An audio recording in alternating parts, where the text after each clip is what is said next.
Hello everyone. So ನಾವೀಗ ನನ್ನ birthday surprise ಅಂತ ನನ್ನ ಹಸ್ಬೆಂಡ್ ಕರ್ಕೊಂಡು ಹೋಗ್ತಿದ್ದಾರೆ. And I am not sure exactly where we are going. This a beautiful surroundings ಇದೆ and we reach the destination. ಇದು ಬಂದು ಗುಹಾಂತರ ರೆಸಾರ್ಟ್ ಅಂತ. ಸೊ ಹೀಗೆ ಒಳಗಿಂದ ನೋಡ್ತಿದ್ರೆ ಕೇವ್ಸ್ ಥರ ಇರುತ್ತೆ. ಆಮೇಲೆ ತುಂಬಾ ಚೆನ್ನಾಗಿರುತ್ತೆ. ಒಳಗಡೆ ನಡ್ಕೊಂಡು ಹೋಗ್ತಾ ಇರೋವಾಗ ತುಂಬ ಚೆನ್ನಾಗಿ ಅನಿಸುತ್ತೆ. ಇಟ್ಸ್ ಕ್ವೈಟ್ ಡಿಫ್ರೆಂಟ್ ಎಕ್ಸ್ಪೀರಿಯನ್ಸ್ ಅಂತ ಹೇಳ್ಬೋದು.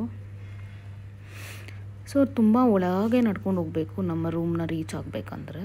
ಚೆಕ್ ಇನ್ ಮಾಡಿದ್ದೀವಿ ಇವಾಗ. It's already late, we have come late and then so walk ಮಾಡ್ತಾ ಇದ್ದೀವಿ. We are walking towards. So these and all are the places. My husband is the greatest gift from God ಅಂತ ಹೇಳ್ಬೋದು. Because ಅವ್ರಿಗೆ ಹುಷಾರಿರಲಿಲ್ಲ. Still ಈ plan so much for me. ನಾನು ಖುಷಿ ಸಿಕ್ಕೆ ಅಂತ. It was a bit dull. ಅವ್ರು ಬಂದು ರೆಸ್ಟ್ ತೊಗೊಂಡ್ರು. ದಿಸ್ ಇಸ್ ದ ರೂಮ್, ಇದು ಬಾಲ್ಕನಿ. ಸೊ ತುಂಬ ಚೆನ್ನಾಗಿದೆ. The place is so beautiful. This is bathroom. This is how it looks. Fully authentic ಆಗಿ.